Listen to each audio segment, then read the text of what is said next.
Fantastic. Well, look, hi everybody. Welcome back to another episode of Andertons TV. And today, my very special guest is Jennifer Batten.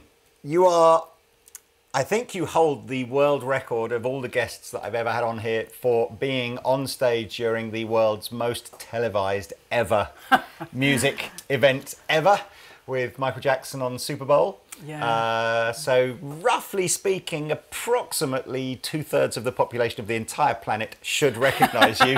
Well, my hair was much taller back then. But it's brilliant to have you on. Thanks for having me. And I know we're going to have fun and there's lots of cool stories and stuff like that. But let's go back, you know, and let's talk about life as a, you know, a child, Jennifer Batten, and the whole, like, where did the guitar obsession kind of kick in? There was two factors that got me into guitar. One was that my sister had a guitar and I didn't, and I was jealous. It just pissed me right off. So I told my parents the next Christmas that's what I wanted. And it was pretty rare back then in the 60s to get an electric guitar for your first guitar. Yeah. But I did, and I loved it. I remember strapping that thing on, walking through the neighborhood, couldn't play a thing, but I was doing the pose down. Look what I got, nanner, nanner. And the other thing was the Beatles. Right. I was in this, grew up in this little tiny town in upstate New York, and the whole town was Beatle obsessed. We were the trading cards, the boots, the everything, and I remember seeing them on TV when they hit the Ed Sullivan Show. They first hit America, and it was an obsession that lasted many years. Oh, that's amazing. And so, I mean, that's quite unusual, not just to start with your first guitar as an electric guitar, but also, you know, you've got a sister that's already playing the guitar. Yeah. Were your family, I mean, it sounds like your family must have been quite unlike a lot of people of their generation, which would have, you know, been like, you know, the Beatles are evil, you know, it's just like, don't... No, not at all. No, my parents were pretty hip. My mother played piano, not professionally. Played in church. They went to church until I was born and got bored with the whole Sunday idea, thankfully. But my dad was really into jazz. Right. I don't know how he got into it, but he must have had 1,000 LPs. And cool. As soon as he was home from work, and in New York, part of the house was the doctor's office, so Right. which meant just coming next door and putting the LP on. So that was the musical backdrop of growing up.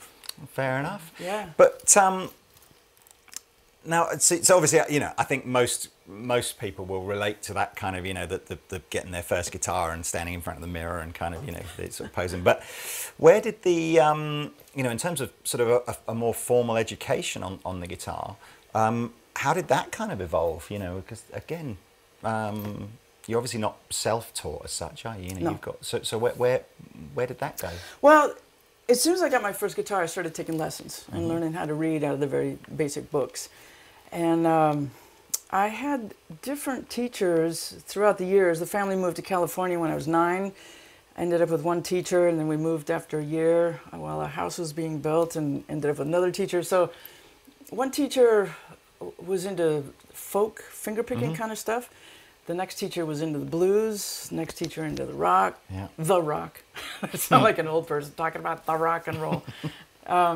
So that was kind of cool to have the different genres coming at me.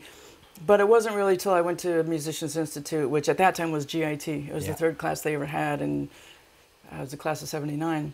Wow. And that kicked my ass. Right. Because I think I was the only student out of 60 that had never done a gig before. Okay. I remember when I was maybe 16 going to a local music shop way before the internet And I was so excited because they had this Rolodex system that with musicians or index cards, like all these names of what they played, what instruments, what they were into. And I wrote down all this information and came home, and my mother said, "You're not going to go play with strangers at night." So I never played in a band until I was 21. Oh, this is just insane, because I mean, we'll obviously get there, but I'm trying to picture this vibe of just going from literally having not played a gig to playing some of the craziest tours in the world. But what was GIT like then? I mean, was it? I'm really trying to avoid asking you a question that you've probably been asked a million times. It's so cliche, and I hate. But I'm guessing there's like what 95% guys there, 5% girls at GIT. I was the only girl. Yeah. So yeah. And sadly, it doesn't feel like at higher education level it's that much different today, which is depressing. But I mean, did it faze you? Did it drive you? You know, was that like, I'm going to be better than all the guys, or did it not matter? I mean, how did you cope? Well, I actually, day one, I found it shocking that I was the only one. Boy, I'd have to put myself back in that brain. I don't think it really fazed me that much, because we were all just trying to be sponges, and it was a really intense school, really intense. At that time, there was 3 teachers, and 2 of them were bebop. Joe DiOrio and Ron Eshte, and then Don Mock was the fusion side of things. And, you know, that was a long time before Yngwie and all that. So I wanted to be the next Pat Martino. Yeah. You know, signing up, you see these pictures on the wall of Joe Pass and Pat Martino, and going, that's my future. Just give me 1 year in this school and I'll be there. You know, really ignorant thinking. But that's what it takes, you know, to have these little goals or huge goals in your mind and be going towards it. You know, a year later, maybe you're not there, 10 years, maybe a lifetime you're not there, but all the different paths that you take along the way are where you're supposed to be.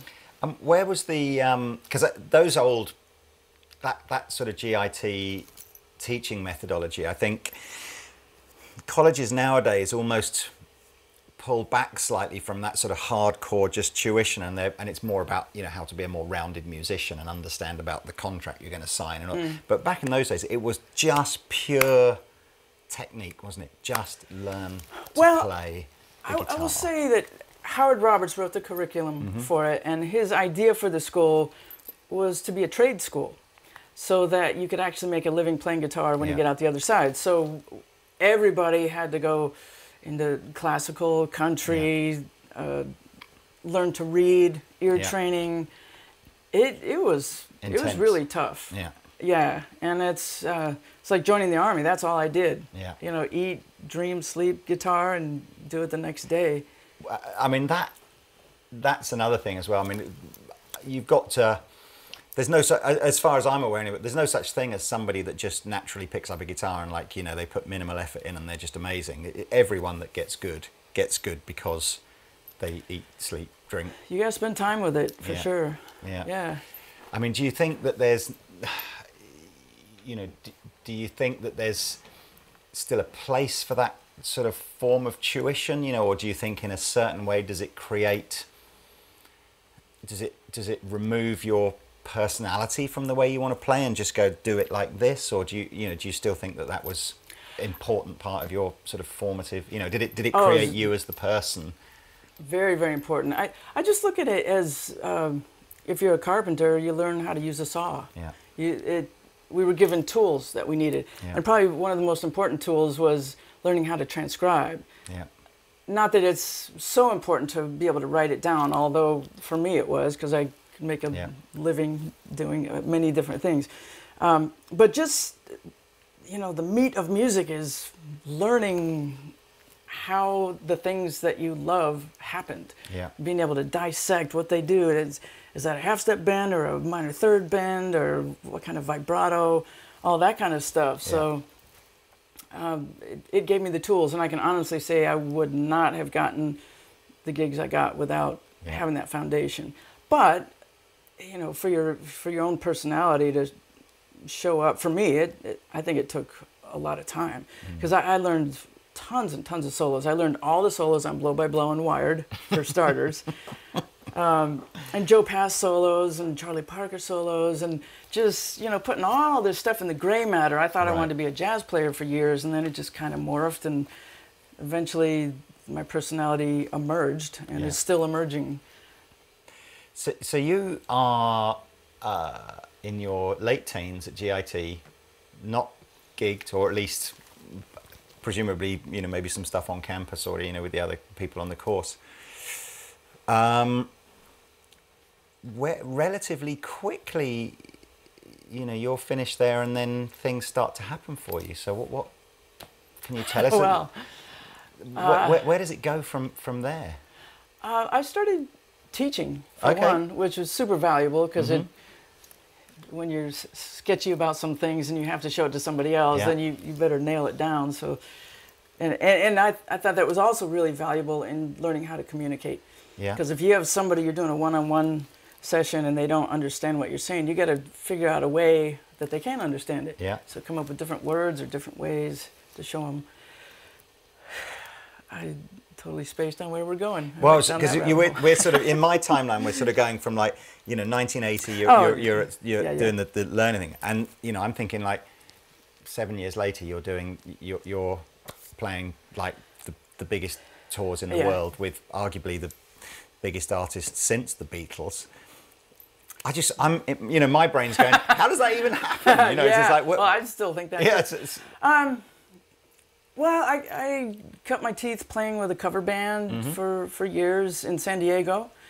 A lot of different experiences, and everybody kept saying, you got to be in LA if you want to make it. Yeah. Whatever make it means. And so eventually I did move up very reluctantly, because I had gone to school there, and I knew that it is not a beautiful town. I mean, a lot of people love LA, but despite spending 20 years there, it's got some nice bits, hasn't it? But yeah. Yeah, for you. So once I got there, it was all about showcase bands, original bands. And I was in 7 different bands. Okay. Which people go, wow, how could you manage that? But original bands play once a month, or maybe twice a month. So that was really valuable too. I had one band that was kind of like a Bruce Springsteen. There was an actor that wanted to be a rock and roll guy, like a lot of them wanted to. And we played at this empty bar every Monday night, and he would pay us, and he wanted a guitar solo in every song. Right. So that was, for me, that was great. And just a lot of different kinds of music, different experiences. And I remember when I moved to LA, I was in the Musicians Union in San Diego, and so I thought I needed to transfer. And they had this rule that you had to go every Monday and sign in a book, because the LA Musicians Union has the best financial deals. So you can't be from Iowa and say, oh yeah, I'm in there, so give me my pension, So I went and signed in, and I would look at all the available gigs every week, this big book, and I'd see parties and bar mitzvahs and weddings, and then it's like, eventually I went up to the guy at the counter and I said, this is the Hollywood, where are the cool gigs at? And he just kind of giggled and said, it's word of mouth. Right. And see, I moved up in '84 and '87. By then I was teaching at Musicians Institute. Okay. And they had a referral service that they had started, so people would call them for players. And one of Michael Jackson's people called and said, send me 2 people to audition. So I was one of the lucky winners. Your image during the Michael Jackson tour, I think, was very striking. Yeah. Was that something was that just what you looked like? Oh, no. Anyway, or was that was done for, right? That was his idea. Right, okay. Yeah, and I'm really thankful that he had a vision, that he wasn't just looking for somebody that the look was already there, because I just looked like a geek with glasses. And 20 years later, I saw my audition film and I go, oh my God, I was trying so hard to look cool and I so wasn't. Oh, that's just amazing. So literally from cover bands playing to limited audiences and teaching, obviously teaching at a very high level, to auditioning for Michael Jackson. And then, I mean, again, let me just, prior to the Michael Jackson tour, what was the biggest crowd that you think you played to? The biggest crowd was probably 1,000 people, and it was opening in this fusion band I was in for Jeff Lorber. Right. And I remember that gig very well. Of course, I was nervous as hell. And after the fact, somebody told me I wasn't mic'd. And I go, oh, thanks a pant load. Yeah, welcome to What Can Happen Live. Oh, classic. But I mean, normally it was just little clubs. I mean, 100 people, I suppose. Yeah. I went from 100 to 50, 60,000 in Tokyo. That's insane. That's insane. Yeah. And I mean, and he's obviously already a utter global megastar as well. So it's not even like you're kind of, you know, get a little bit of time to sort of grow with it. Yeah. I mean, I don't know how often that ever happens again, but you know, can you think of, like, were there things that you can give as advice, or just going, if you ever find yourself going from a band that plays to 100 people to being in, you know, the new Michael Jackson's band? Yeah. I mean, what was it? What freaked you out the most about the whole thing? Actually, the audition was fairly easy. Mm-hmm. I had asked the guy that called what tunes I should learn for the audition, and he told me, I don't know, 3 or 4 songs, I don't remember. And I went in and there was no band. So we didn't play those songs. And it was just me playing by myself. And because it was the Van Halen era, mm-hmm. you know, 1987, I think every band on Sunset Strip had a solo spot for the guitar player. Yeah. Where you do your own eruption, you know. So I was pretty comfortable with that. And the only guidance I was given was to play some funky rhythm. So I came up with something and improvised, and then I started getting into more of a rock kind of solo. I had already done 3 demo tracks with Michael Sembello, mm-hmm. who was in Stevie Wonder's band and wrote Maniac. He lived in the next town over. Right. So one of those 3 that I had done was a Giant Steps tapping solo mm-hmm. that I worked out. So I did that, and then I had been playing the Beat It solo from my cover band. So I thought he might find that useful. And that bought me a house. 16 bars bought me a house. That's insane. I mean, you must have, it's impossible not to know how huge Michael Jackson was at that point. So you walk in to do the audition. Yeah. He's they're going. Oh, he wasn't there. Oh, so he's right. Oh, so I would have been clapping myself. So it's just an MD is there at that point, just going, right. And so someone else chose you to be Michael Jackson's touring guitar No, it was player. Michael. Oh, he did? Yeah, the guy that had actually called me was videotaping it. So he had, you know, back then the video cameras were huge. Yeah. And there was a keyboard player, and it wasn't the MD, and that's all there was in the room. So I didn't tell anybody I auditioned. I just didn't want to jinx it. And I don't blame you. Once they called me to come in and start rehearsing it, I still didn't tell people, because they actually never told me I had the gig. It was just when I got the call that Michael was interested, they said, come down and rehearse with the band and see how it goes. And so day after day, week after week, the first month was the band in one room by themselves, singers, dancers, all in separate rooms. And it wasn't until the second month that we met Michael. But they still hadn't said, you're hired. So I'm like subbing out all my work, and just mum's the word, just can't do that again, if you can sub for me. And eventually I had a passport and a ticket to Tokyo. And we had heard that if Michael was happy with the music when he came in, he'd be dancing. And sure enough, I'll never forget that vision ever. It's just like burned into the gray matter. His manager, like this mafiosa guy, you know, Frank DeLeo with the cigar and the ponytail, he comes in with Michael, and he started dancing right away. And we're going, Is that? I mean, just remembering back to that, you know, I can see the, like, you know, smile on your face and everything like that. It's just it's one of those, you know, you get to be one of that minuscule number of people on the planet, don't you? That just are something utterly amazing and life-changing happenings, and it's just like, that's insane. Now you had that gig for 10 years, I think, didn't you? I did, yeah. 3 massive world tours. Bad, Dangerous, and History. Yeah. It's insane, isn't it? Is there any, I don't know, just, I mean, there must be hundreds of moments that you remember, but is there like a standout, like, what was it, you know, was there Did you get one particular solo where you got the big spotlight, 100,000 people go wild, or some crazy after show story, or? Oh, there's so many Just highlights. too many. Well, the very first gig in Tokyo, at least I knew I didn't know anybody in the audience, so I didn't feel that potential judgment. But I remember the anxiety I felt during the day, just wondering how I would feel. Because I think everybody's experienced where you're playing in your bedroom, you're just killing it, playing with tracks or playing alone, and everything sounds great. And all of a sudden you're playing the same thing on a stage, and it's like you could start shaking or your legs start shaking. And so I just didn't know what I would feel.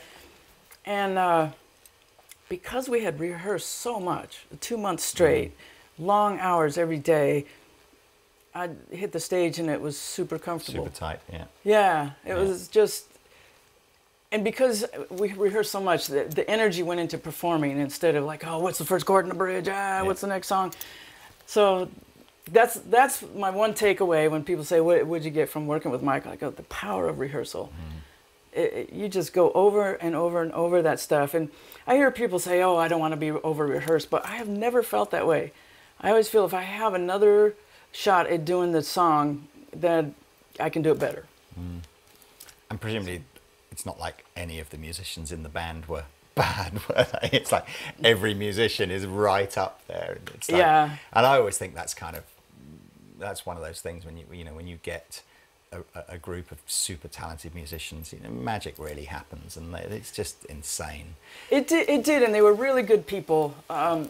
It could have turned out differently because they knew I was a rookie. I mean, all these guys had resumes, you name it. Greg Fillinganes started with Stevie Wonder when he was 18, I think, and Ricky Lawson had played with Whitney, and you name it, everybody but me. Oh, and the other guitar player was John Clark. We kind of bonded in our overwhelmedness. Oh, so you mean the other guitar player who auditioned? So the two of you got the gig, and neither of you had really had a big tour prior to that? Yeah. Amazing. I'm not even sure if John auditioned because he was recommended by Paul Jackson. Right. He was doing sub sessions for him. But yeah, it was a good thing. And then immediately you're then thrust into the spotlight of the guitar player world. So, I always kind of think, that's the toughest audience ever is like the guitar clinic where it's just 100 guitar players there and they're just like, see what you got then, like that. It's just like, but you really, you've got Ibanez deals and you're on the front covers of guitar magazines and it's just like, this is just, are you just pinching yourself going, what is going on? Yeah, I think a lot of us were, the dancers as well. The dancers are dancing with the biggest dancer on earth. Yeah. So it was a similar thing with that. I still remember my first guitar magazine interview. I was super nervous and my teeth were chattering and like, because I think every guitar player that wants to be pro, you have the self-talk all the time. And some of the self-talk is going to be interviews. Because you read all these interviews with other people, and all of a sudden you're in the driver's seat, and you're going, oh, holy crap, this is getting real now.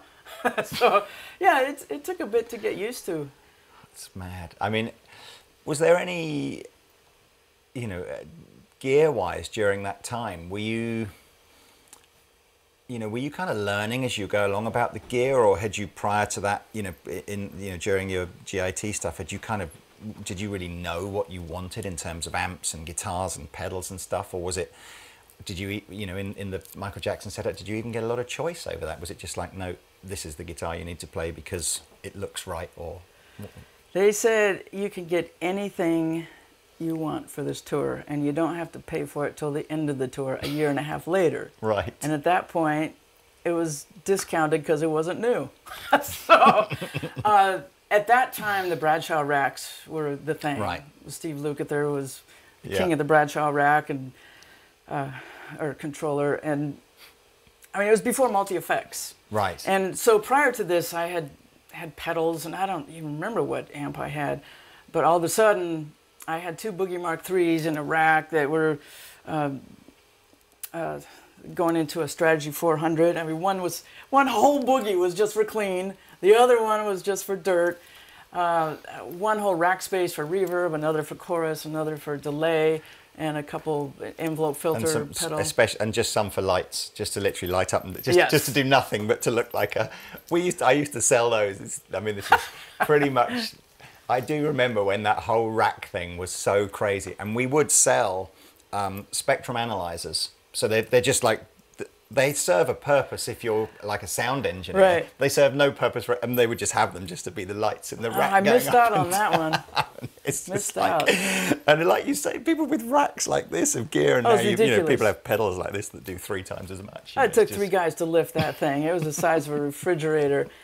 And trial by fire, all of a sudden had all these manuals. It's not just stepping on a pedal. It's like getting in and programming. That part was pretty overwhelming in the beginning. And what was it about? Because you were. I just remember the yellow Ibanez, and that's my sort of enduring memory of. Was that like? Am I just thinking of one tour? Or did you have that for multiple tours, or presumably you had a few of those? But I always remember you just having this loud. Maybe it wasn't even yellow. But this loud coloured Ibanez guitar. It was. I think it was yellow. Yeah, I thought it was. I had several Ibanez that I used from the Bad Tour to the Dangerous Tour, and then I switched to Washburn on the History Tour because all the necks kept warping on the Ibanez. Those thin necks. Yeah.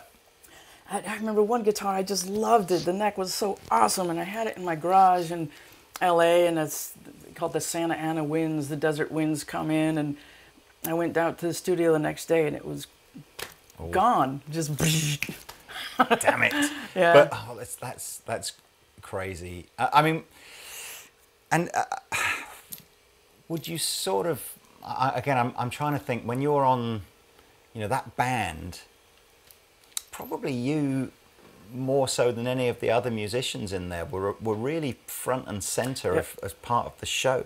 I mean, did you feel like you had to? Did you learn to dance, or was it all very just? I'm trying to. I mean, I don't. That's good. I'm trying to remember. I don't remember seeing any where I can think. Oh yeah, you got some steps, but there was loads of stuff where you and Michael are kind of. You're very much kind of doing this like toing and froing kind of vibe. Was that all just spontaneous, or again, is that? Oh, literally, that's. No, well, there was a stage choreographer. Yeah.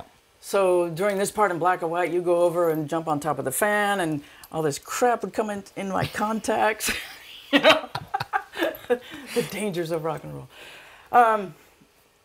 But I was really lucky in that. Well, it depended what tour, but on the Dangerous tour, I kind of got a free-for-all on a song called Working Day and Night. At the end, he'd just let me go off, and we'd just kind of feed off each other, and when he'd start to go towards the middle of the stage and do this big jump, I'd wrap it up, and so that was really fun. And it was all his idea to make me stand out. Yeah. The hair, the look, the everything was his idea. And I've seen pictures that, the way the lighting is, obviously a spotlight's going to be on Michael, but then you'd see my hair because it's white, and it would pick up the light. It's definitely it's one of the, whatever it is that was about that tour. Again, I'm pretty sure that you could go and ask, survey 100 people and go, name me the band that were in that did the whichever, Dangerous tour, whichever one it is. And I bet you your name is the one that most people will go, oh yeah, definitely Jennifer Batten was in that band. And then it'd be like, well, I can't remember who the rest of them were, kind of thing. Well, a lot of people just know me as the girl with the hair. Close enough. Not such a bad thing, is it? No. So you've done 3 insane world tours. Life is good. You've bought a house, and everything. Things are good, and then that comes to an end. How did that sort of feel? I mean, is it just like, did you have like sort of, oh, here's my diary and none of the pages are filled in, or did you have loads of other stuff that you wanted to go and do? Actually, no, before we do that, of course, because you had 2 albums that came out in that period as well. Really,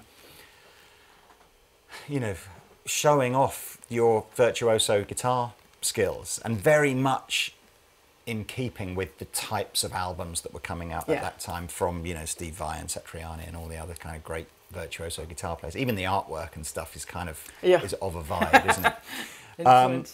So was that? how much fun, you know, was that just stuff you used to do in between the tours, just to dive into a studio, record some stuff? I mean, what do you remember of that? Yeah.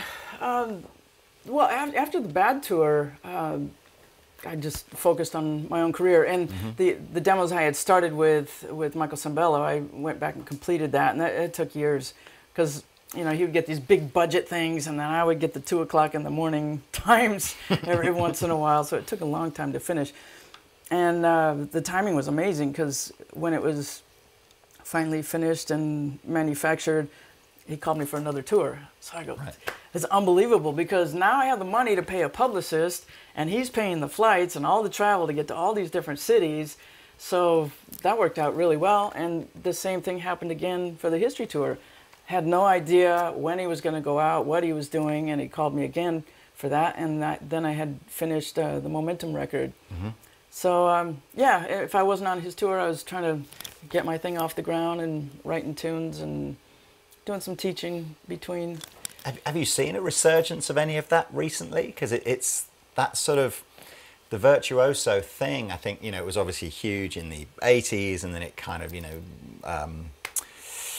Britpop and grunge kind of killed it off, really, didn't it? But it definitely feels like in the last few years it's become cool and acceptable again to sort of go, so I'm going to listen to some virtuoso guitar music. But, or, you know, are you seeing that sort of interest peak back, or is it tough to tell? I'm kind of in my own clueless bubble.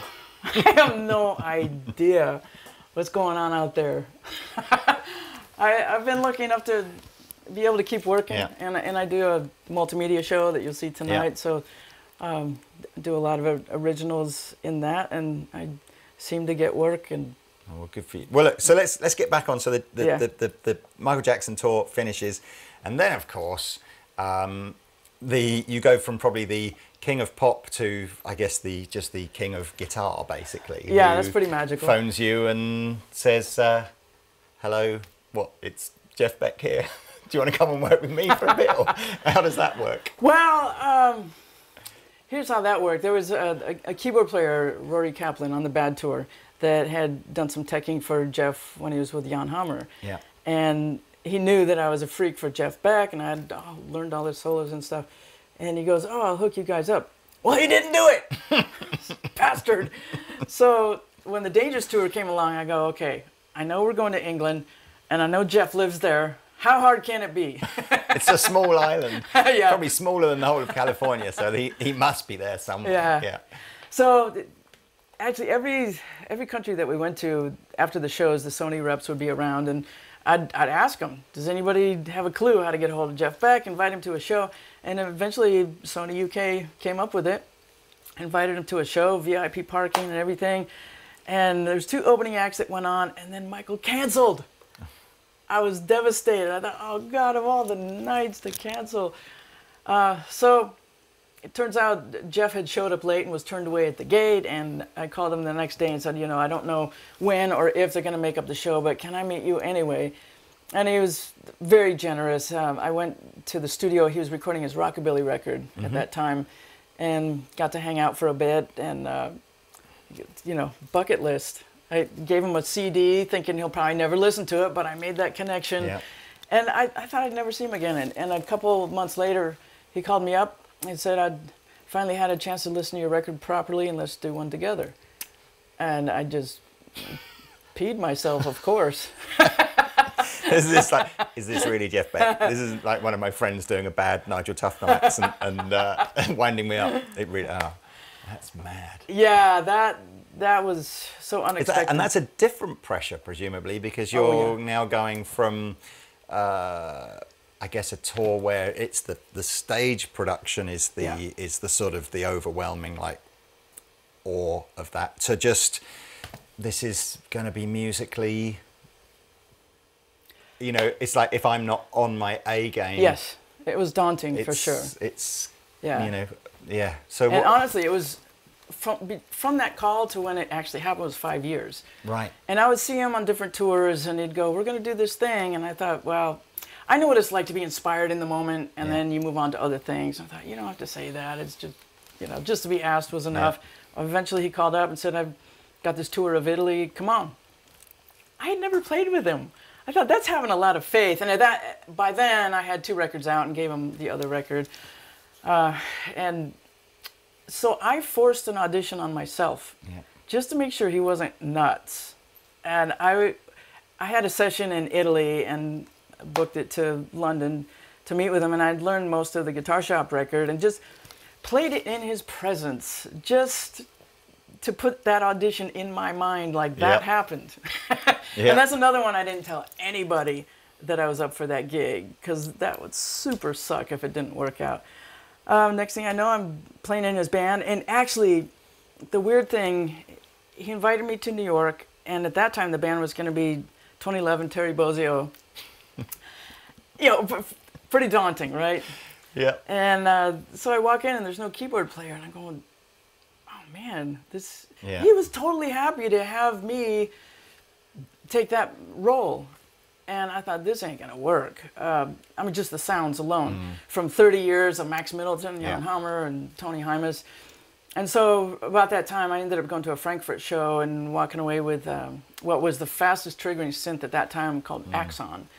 And so I got that and got into programming hell. And so you did because that when we were talking before we started, I saw Jeff Beck at Ronnie Scott's, like that. You know, I don't know. I'm luckiest person alive, really, because that there was 2 or 3 magical nights that he did, and it's such a tiny venue, so only a few hundred people could have seen that.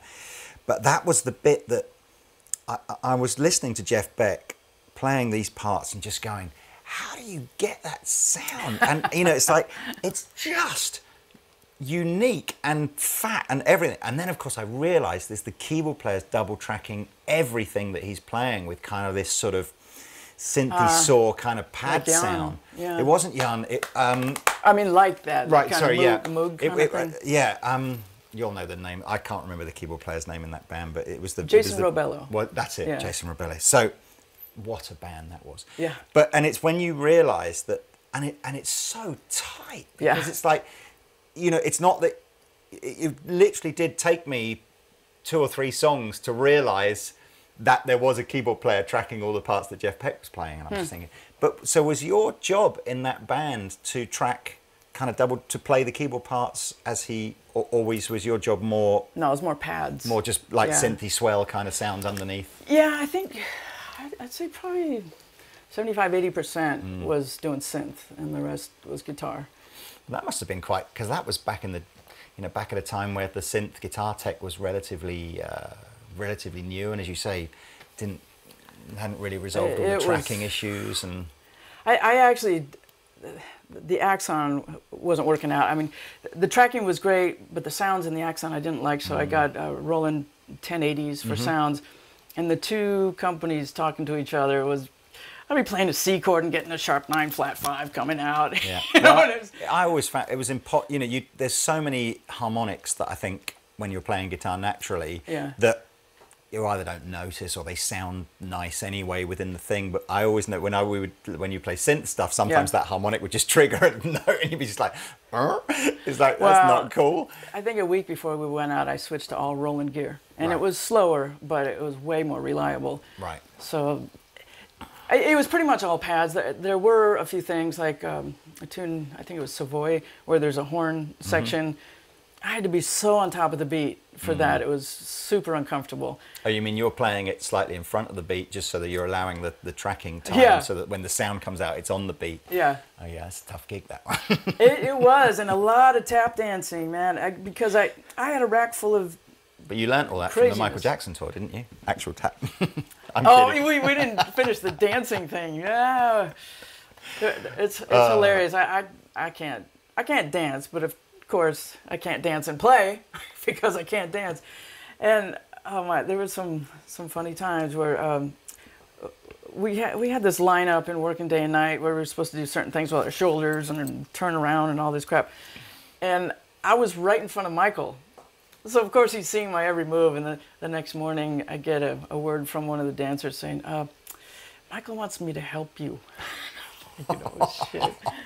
Doesn't he know I'm hopeless? I know we're scatting all over the place now, but that's when you see like Bruno Mars band. Yeah. And like all the musicians are all part of the dance routines, and they're all brilliant as Yeah. well. And you just go, it's a wicked show to That's watch. a whole that, other isn't it? skill. So cool, Yeah. so cool. Anyway, look back Yeah, to yeah. Jeff Beck and crazy stuff like that. So, and the Jeff Beck thing turned out to be quite a long term. Well, I say long term. It was 2 or 3 years, wasn't it? That's that you long did? for him. Yeah, that's what I Yeah. mean. It wasn't like a 1 month thing, was it? So That was 2 tours, 2 CDs. Yeah. amazing. So where are you? You know, is there anything left? You know, what? Can I play in the biggest pop stars band in the world? Yes. Can I play in the best guitar players band in the world? Yes. What do? You just retire after that and just go? There's nothing left to fulfill. You know, where do you Well, go? the thing after that I was focused on was my own music, how to get it out there. I mean, I think by that time I might have had 3 albums out, or was working on the 3rd album. Well, no, the 3rd album was mostly stuff I wrote for Jeff when I was in his band. And the stuff that didn't make his album was my next record. Okay. And then I got into making videos as well. I wanted to do this multimedia show. So I bought a motorhome and trekked around America many, many thousands of miles doing a solo show.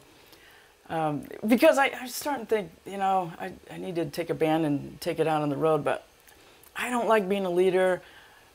I've done that where, you know, somebody shows up not knowing the tunes or canceling and all the human problems that can happen. Yeah. And I know so many players like Adrian Legg will tour alone. Khaki King was doing a solo thing for a long time. And I go, there's got to be a way I can go out solo, at least in the beginning. So that's when I came up with the film show. And I've been doing that about 10 years now.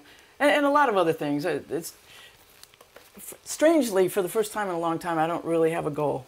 Yeah. I'm just going with the wind. It's nice though, isn't it? Just to sort of, Yeah. you know. Not so much angst. Yeah, I mean, I think it's important. You can, you know, just enjoy it for what it is. Play, Yeah. you know, enjoy the. You know, that's for me. I think, you know, I there are moments in life where you do just pick the guitar up and you just go, "You are my friend, and I'm just happy to be with you." And I don't really, you know, it's like, you know, and then you just go, "I'm so glad I, you know, learned to play a few chords on this thing," because it's, you know, it's nice, isn't it, to just get back to that. Why did you know, the reason why you learned to play in the first place, just because you love the noise. You're it so makes, right you about know. that, because it's so easy to get burnt out when you're just beat up from too much travel, when it's unbalanced. I mean, there have been periods of time where I just get off the road and I don't pick it up for a month. I'm just off into other things, making steampunk art or whatever.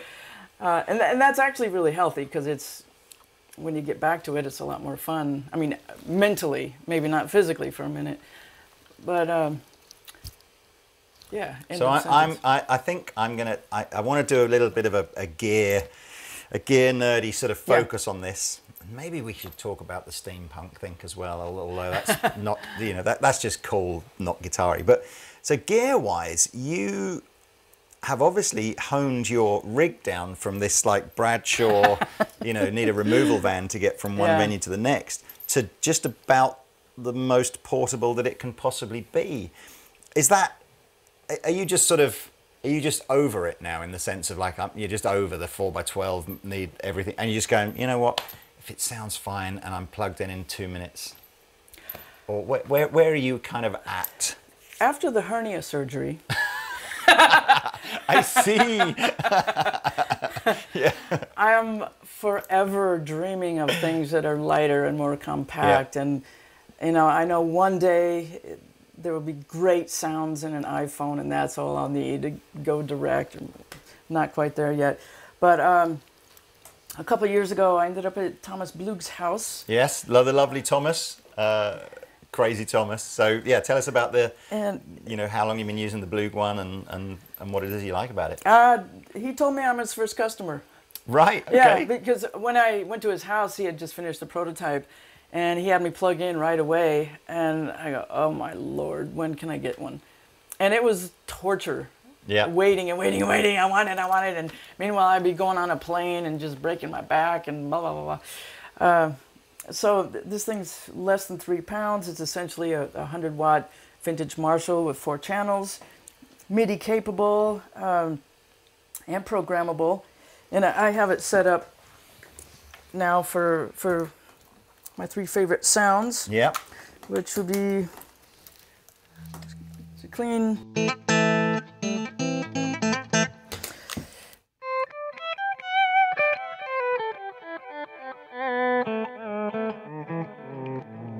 That's one of my faves. That's cool. I could do an entire yoga record with that. And then add the whammy pedal. Breathe deeply. I just did a gong, boom. And that's it. And then we'll sell that as a yoga, like a 3-second yoga thing. Yeah, And then what? You just got like a couple of crunchy sounds, or yeah.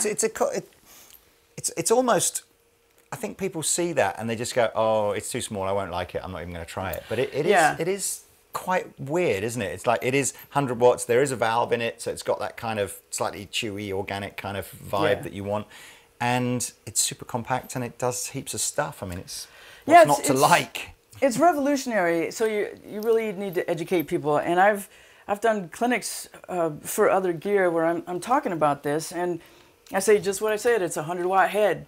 It's pre and power amp, and then after the clinic, people go, so it's just a preamp, right? Or it's an expensive pedal. Yeah. I go, it's a head. Yeah. It's a full-on head. And if you want to talk to someone about 100-watt Marshall heads, I think Thomas probably has as big a collection of those as anyone I know in the world. So it's not like he designed that having not really known his house is just like a shrine to big Marshall amps. So and pedals. And, that's his carpet. It's just pedals.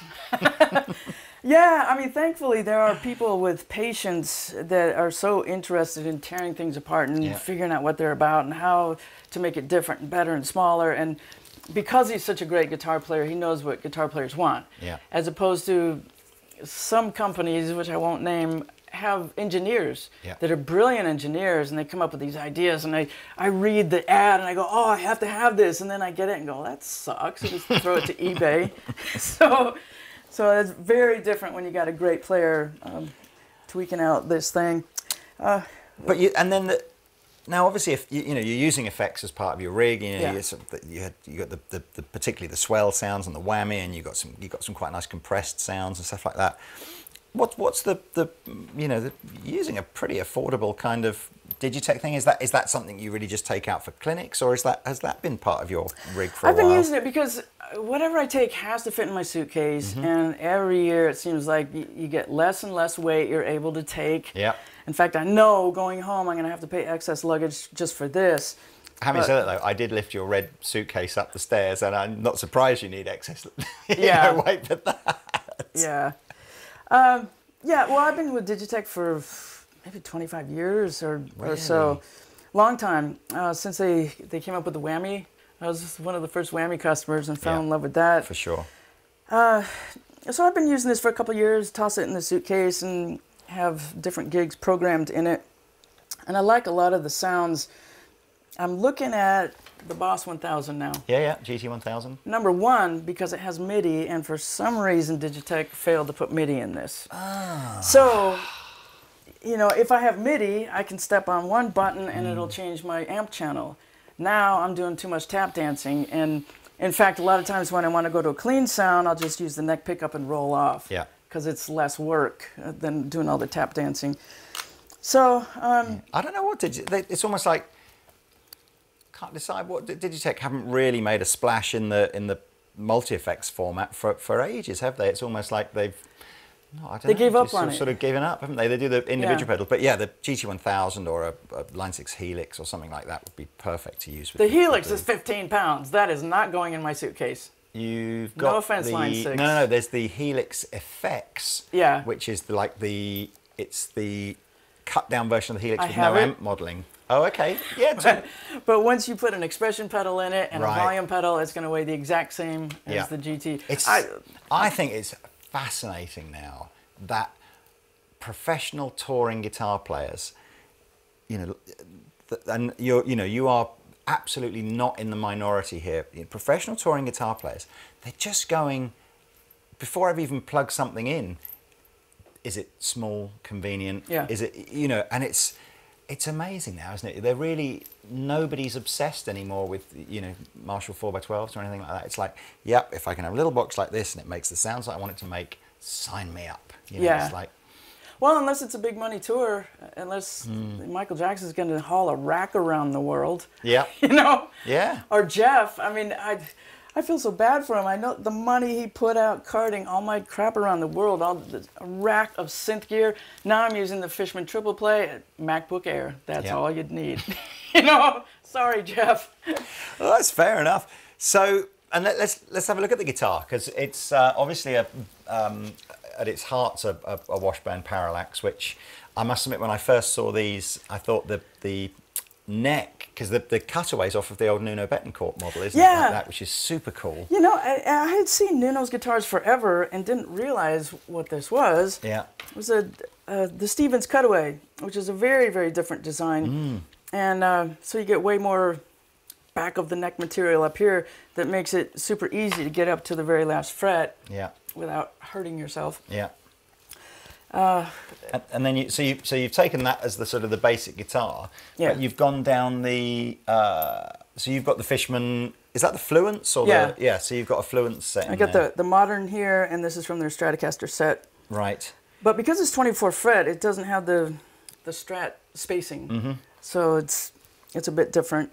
Floyd Rose 1000, and the last Washburn that I had, which was my own model, the JB100.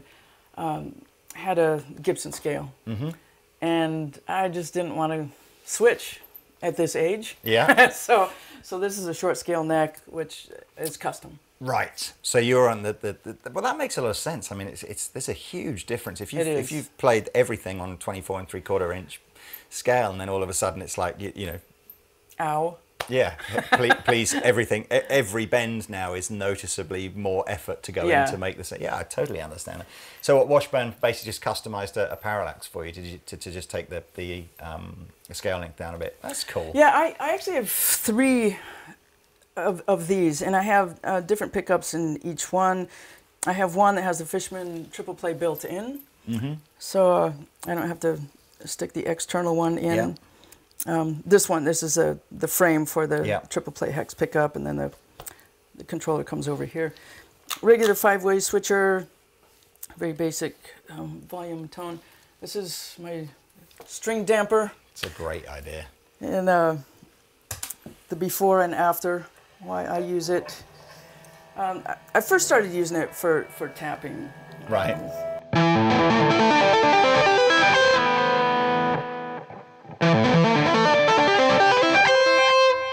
It's much cleaner, isn't it? Yeah. Yeah, I mean, that's quite an elegant. I know a lot of players like Guthrie and stuff like that just put like a hairband around the thing. I don't know how they do it. It's quite an elegant sort of solution, your one, isn't it? Or not? It's like you can definitely see it's a little bit more muted maybe than just using a hairband. Yeah, it's got more width. Well, so I think though now we need to just spend 2 minutes talking about steampunk. Yeah. Because obviously you've kind of steampunked the neck a little bit, haven't you? With you were saying these are just stickers that are put on, which is really cool. Yeah, it's a new company called Neck Illusions. So come on, what else could we do to that guitar to plenty. fully? What would you do then? if we were going to properly steampunk this out? What would you do? Actually, because of weight, I wouldn't do a damn thing. Unless it was an airbrush design on top. If every extra bit that you could put on though was made of some special weightless material, what would we do? Oh, I'd have all kinds of gears. You can probably Google a 3D printed steampunk guitar. Really? There's one out there that has working gears with a piston or something that goes this way, and the gears are, kind of silly. I mean, it's nothing to do with music, but it just looks cool. But I steampunked out my strap instead. Yeah. Oh, I like that. In fact, I made another one that I have miniature copper tubes that are just going every which way. It's just fun. I can't tell you how I got into it. It's just I woke up one day and I go steampunk, and I started looking at images and making fantasy airships and just going off in this wacky world. Well, I think that's the challenge for Thomas and Washburn and Digitech and anyone else. They need to make you some sort of complete steampunk. So you just open some sort of steampunk style case and out rises. Steam comes out. And just change every look. Actually, I think it'd be great if every preset there was a puff of steam that would come out. That's a brilliant Somebody idea. work on that. Well, look, it's been a joy to have you over. I'm super looking forward to seeing your show tonight. Great. You've got other dates that you're doing in the UK. You're saying you still do like a Michael Jackson tribute band kind of thing, and you've got obviously got your own stuff going on. Are you still doing? Do you do any teaching stuff still, or I do some Skype lessons when I'm home, but my schedule's so whacked. It's hard to keep anybody for any length of time. Well, where can if anybody wants to just find out more, where's the best place to go? Well, the best place would be I do videos for TrueFire.com. Okay. Yeah. So I've got 3 courses. I've got a chordal course and a rock soloing course, and then I have one on intervallic playing, wide intervallic jumps, and working on a few more for them. So you can download those. Well, I'll find the link for that and put it in the description below. And presumably JenniferBatten.com exists, does it? It does. There we are. That would be the other one to go to then. Oh, well, look, it's been a pleasure. Hope you guys have enjoyed it. I certainly have. Good luck with everything. Whatever else is happening in your life. Me. I'm very jealous of, you have next to nothing by the sounds of things on your bucket list left to do. Hopefully one day I'll be able to say the same. But yes, thank you very much for coming in, and thank you guys for watching. Well, I'm proud to have been here with the famous Andertons backdrop. Yes, we shall add you to our Hall of Fame. I've seen many videos from here, so it's cool to see it from the inside. Oh, I appreciate that. Thank you very much. Right, see you later, guys. Thanks a lot. Take it easy.